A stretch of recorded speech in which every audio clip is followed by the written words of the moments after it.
delegates representing the church, the princes, and the people made the journey to Ivan's village and begged the Tsar, in the name of the Holy Land of Russia, to return to the throne.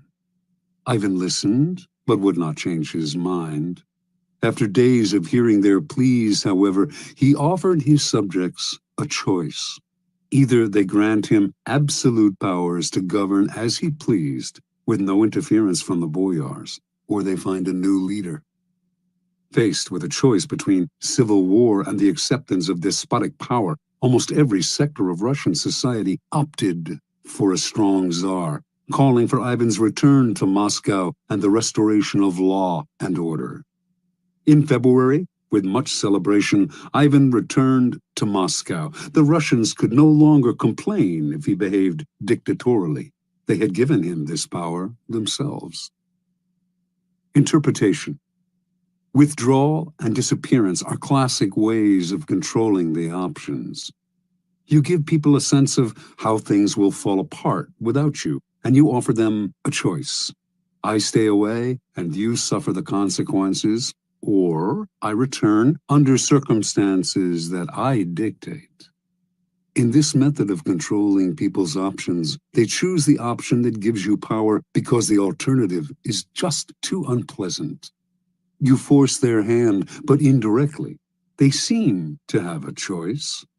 Whenever people feel they have a choice, they walk into your trap that much more easily. Keys to power. Words like freedom, options, and choice evoke a power of possibility far beyond the reality of the benefits they entail. When examined closely, the choices we have in the marketplace, in elections, in our jobs, tend to have noticeable limitations. They are often a matter of a choice simply between A and B, with the rest of the alphabet out of the picture. Yet, as long as the faintest mirage of choice flickers on, we rarely focus on the missing options. We choose to believe that the game is fair and that we have our freedom. We prefer not to think too much about the depth of our liberty to choose. This supplies the clever and cunning with enormous opportunities for deception. For people who are choosing between alternatives, find it hard to believe they are being manipulated or deceived. They cannot see that you are allowing them a small amount of free will in exchange for a much more powerful imposition of your own will. Setting up a narrow range of choices, then, should always be a part of your deceptions. There is a saying, if you can get the bird to walk into the cage on its own, it will sing that much more prettily. The following are among the most common forms of controlling the options. Color the choices. This was a favored technique of Henry Kissinger. As President Nixon's Secretary of State, Kissinger considered himself better informed than his boss and believed that in most situations, he could make the best decision on his own. But if he tried to determine policy, he would offend, or perhaps enrage, a notoriously insecure man. So Kissinger would propose 3 or 4 choices of action for each situation, and would present them in such a way that the one he preferred always seemed the best solution compared to the others. Time after time, Nixon fell for the bait, never suspecting that he was moving where Kissinger pushed him. This is an excellent device to use on the insecure master. Force the resistor. This is a good technique to use on children and other willful people who enjoy doing the opposite of what you ask them to. Push them to choose what you want them to do by appearing to advocate the opposite. Alter the playing field. In the 1860s, John D. Rockefeller set out to create an oil monopoly. If he tried to buy up the smaller oil companies, they would figure out what he was doing and fight back. Instead, he began secretly buying up the railway companies that transported the oil. When he then attempted to take over a particular company and met with resistance, he reminded them of their dependence on the rails. Refusing them shipping or simply raising their fees could ruin their business. Rockefeller altered the playing field so that the only options the small oil producers had were the ones he gave them. In this tactic, your opponents know their hand is being forced, but it doesn't matter. The technique is effective against those who resist at all costs. The shrinking options. The late 19th century art dealer Ambrose Vollard perfected this technique. Customers would come to Vollard's shop to see some Cézannes. He would show 3 paintings, neglect to mention a price, and pretend to doze off. The visitors would have to leave without deciding. They would usually come back the next day to see the paintings again, but this time, Vollard would pull out less interesting works, pretending he thought they were the same ones. The baffled customers would look at the new offerings, leave to think them over, and return yet again. Once again, the same thing would happen. Vollard would show paintings of lesser quality still. Finally, the buyers would realize they had better grab what he was showing them because tomorrow they would have to settle for something worse, perhaps at even higher prices. A variation on this technique is to raise the price every time the buyer hesitates and another day goes by. This is an excellent negotiating ploy to use on the chronically indecisive, who will fall for the idea that they are getting a better deal today than if they wait till tomorrow. The weak man on the precipice. The weak are the easiest to maneuver by controlling their options.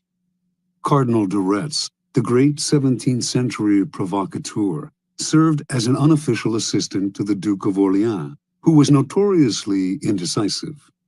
It was a constant struggle to convince the Duke to take action. He would hem and haw, weigh the options, and wait until the last moment, giving everyone around him an ulcer. But Retz discovered a way to handle them. He would describe all sorts of dangers, exaggerating them as much as possible, until the Duke saw a yawning abyss in every direction except one, the one Retz was pushing him to take. This tactic is similar to color the choices, but with the weak, you have to be more aggressive. Work on their emotions, use fear and terror to propel them into action. Try reason, and they will always find a way to procrastinate. The horns of a dilemma. This idea was demonstrated by General William Sherman's infamous march through Georgia during the American Civil War. Although the Confederates knew what direction Sherman was heading in, they never knew if he would attack from the left or the right, for he divided his army into 2 wings, and if the rebels retreated from one wing, they found themselves facing the other. This is a classic trial lawyer's technique. The lawyer leads the witness to decide between 2 possible explanations of an event, both of which poke a hole in their story. They have to answer the lawyer's questions, but whatever they say, they hurt themselves. The key to this move is to strike quickly, deny the victim the time to think of an escape. As they wriggle between the horns of the dilemma, they dig their own grave. Understand, in your struggles with your rivals, it will often be necessary for you to hurt them. And if you are clearly the agent of their punishment, expect a counterattack. Expect revenge. If, however, they seem to themselves to be the agents of their own misfortune, they will submit quietly. When Ivan left Moscow for his rural village, the citizens asking him to return agreed to his demand for absolute power. Over the years to come, they resented him less for the terror he unleashed on the country because, after all, they had granted him his power themselves. This is why it is always good to allow your victims their choice of poison and to cloak your involvement in providing it to them as far as possible.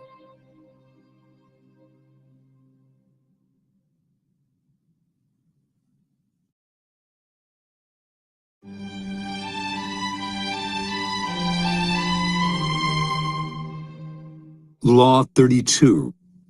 Play to people's fantasies. Judgment. The truth is often avoided because it is ugly and unpleasant. Never appeal to truth and reality unless you are prepared for the anger that comes from disenchantment. Life is so harsh and distressing that people who can manufacture romance or conjure up fantasy are like oases in the desert. Everyone flocks to them. There is great power in tapping into the fantasies of the masses. Observance of the law.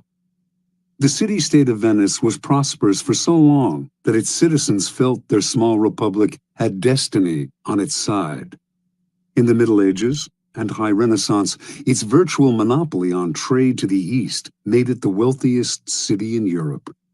Under a beneficent republican government, Venetians enjoyed liberties that few other Italians had ever known. Yet, in the 16th century, their fortunes suddenly changed. The opening of the New World transferred power to the Atlantic side of Europe, to the Spanish and Portuguese, and later the Dutch and English. Venice could not compete economically, and its empire gradually dwindled. The final blow was the devastating loss of a prized Mediterranean possession, the island of Cyprus, captured from Venice by the Turks in 1570. Now, noble families went broke in Venice, and banks began to fold. A kind of gloom and desperation settled over the citizens.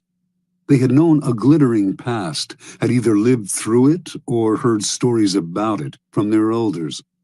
The closeness of the glory years was humiliating. The Venetians half believed that the goddess Fortune was only playing a joke on them, and that the old days would soon return. For the time being, though, what could they do?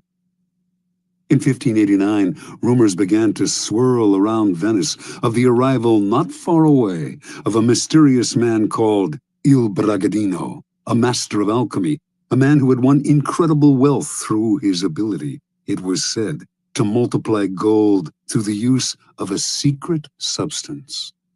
The rumors spread quickly because a few years earlier, a Venetian nobleman passing through Poland had heard a learned man prophesy that Venice would recover her past glory and power if she could find a man who understood the alchemic art of manufacturing gold. And so, as word reached Venice of the gold this Bragadino possessed, he clinked gold coins continuously in his hands, and golden objects filled his palace. Some began to dream. Through him, their city would prosper again. Members of Venice's most important noble families accordingly went together to Brescia, where Bragadino lived. They toured his palace and watched in awe as he demonstrated his gold-making abilities, taking a pinch of seemingly worthless minerals and transforming it into several ounces of gold dust. The Venetian Senate prepared to debate the idea of extending an official invitation to Bragadino to stay in Venice at the city's expense, when word suddenly reached them that they were competing with the Duke of Mantua for his services. They heard of a magnificent party in Bragadino's palace for the Duke, featuring garments with golden buttons, gold watches, gold plates, and on and on. Worried they might lose Bragadino to Mantua, the Senate voted almost unanimously to invite him to Venice, promising him the mountain of money he would need to continue living in his luxurious style, but only if he came right away. Late that year, the mysterious Bragadino arrived in Venice.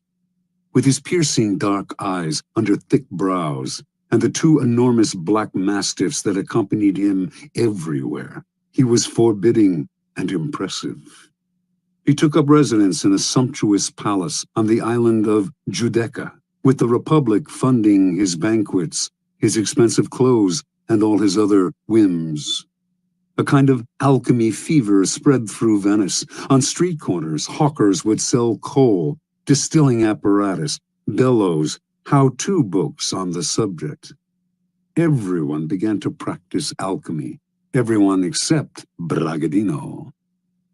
The alchemist seemed to be in no hurry to begin manufacturing the gold that would save Venice from ruin.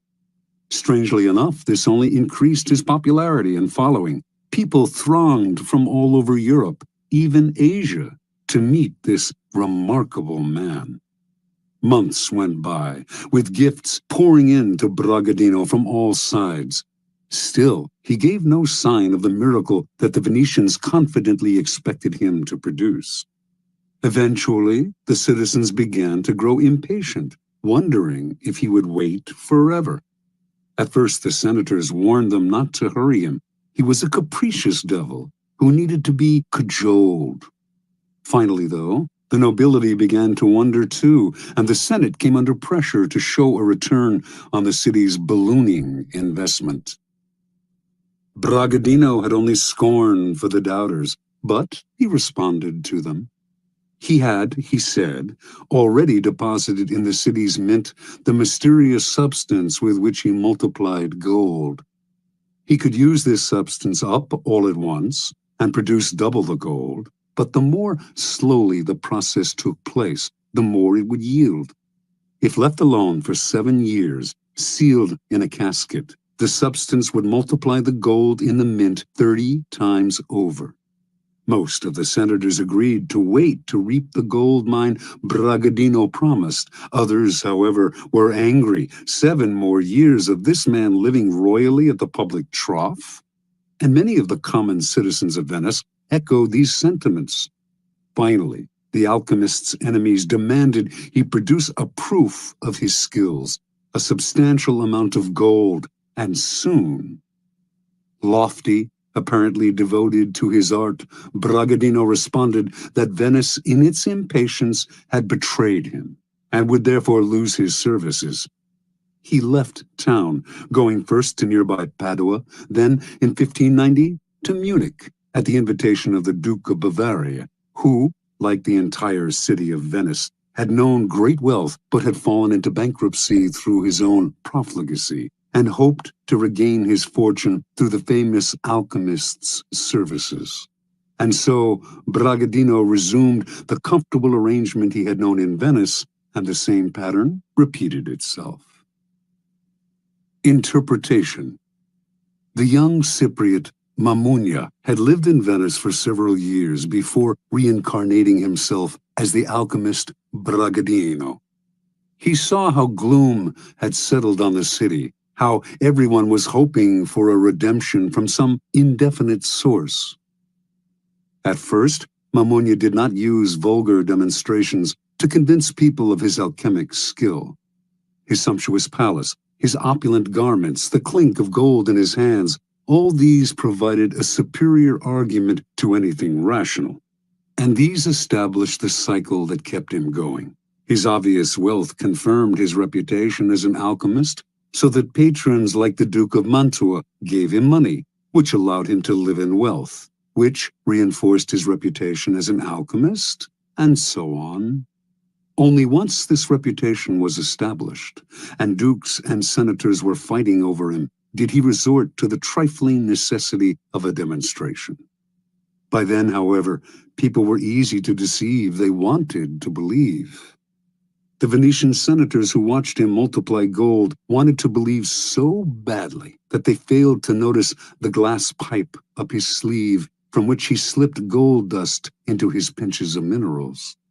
Brilliant and capricious, he was the alchemist of their fantasies, and once he had created an aura like this, no one noticed his simple deceptions.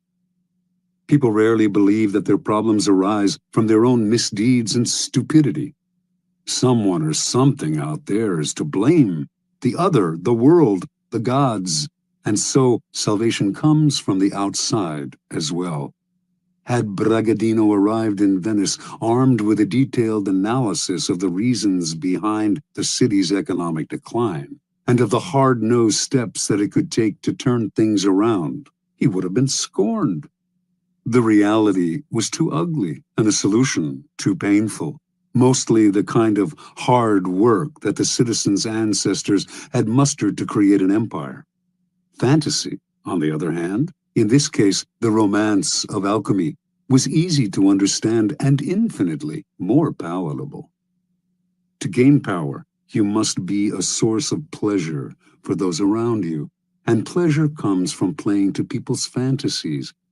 Never promise a gradual improvement through hard work. Rather, promise the moon, the great and sudden transformation, the pot of gold. Keys to power. Fantasy can never operate alone.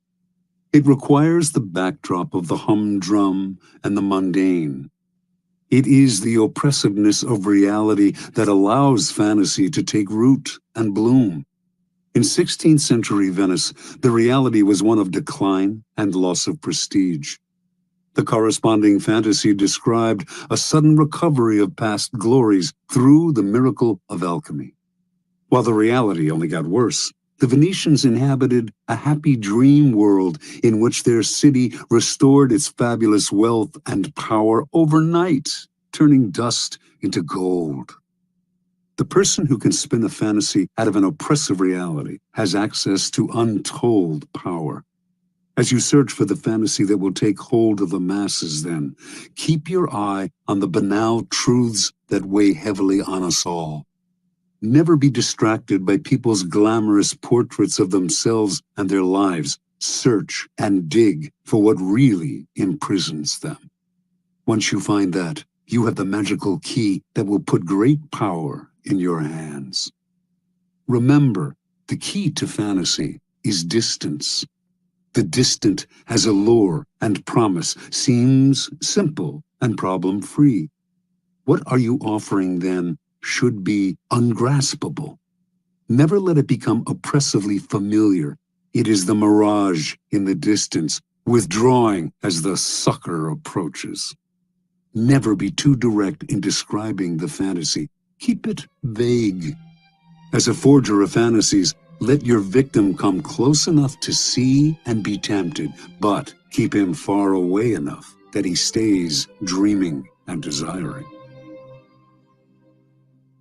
Law 33. Discover each man's thumbscrew. Judgment. Everyone has a weakness, a gap in the castle wall. That weakness is usually an insecurity, an uncontrollable emotion or need. It can also be a small, secret pleasure. Either way, once found, it is a thumbscrew you can turn to your advantage. Finding the thumbscrew, a strategic plan of action. We all have resistances.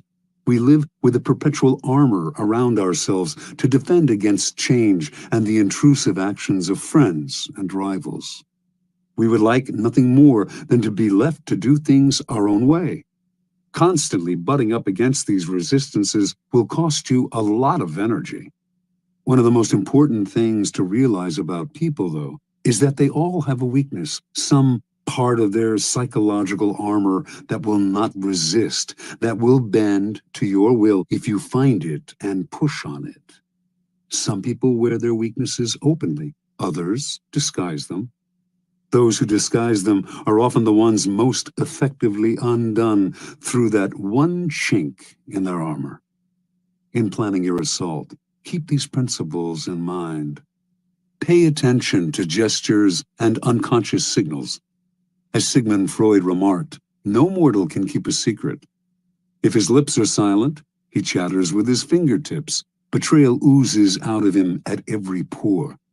This is a critical concept in the search for a person's weakness.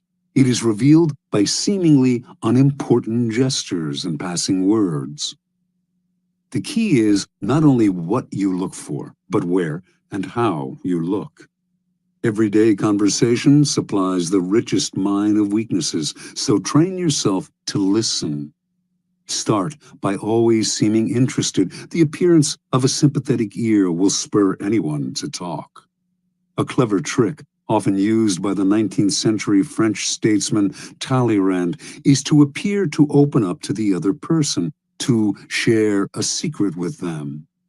It can be completely made up, or it can be real, but of no great importance to you.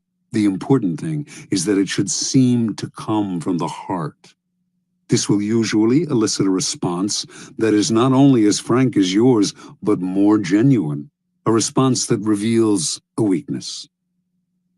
If you suspect that someone has a particular soft spot, probe for it indirectly.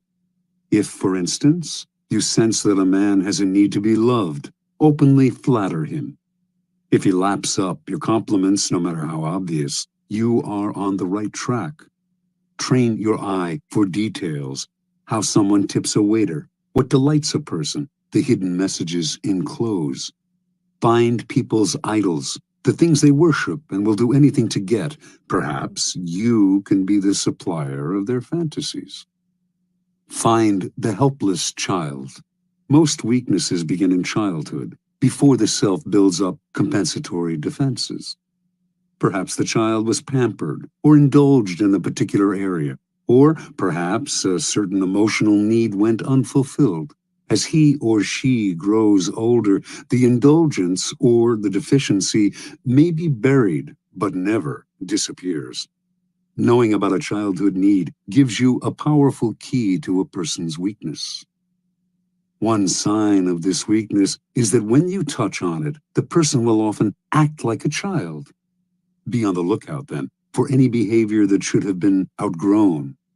If your victims or rivals went without something important, such as parental support when they were children, supply it, or its facsimile. If they reveal a secret taste, a hidden indulgence, indulge it. In either case, they will be unable to resist you.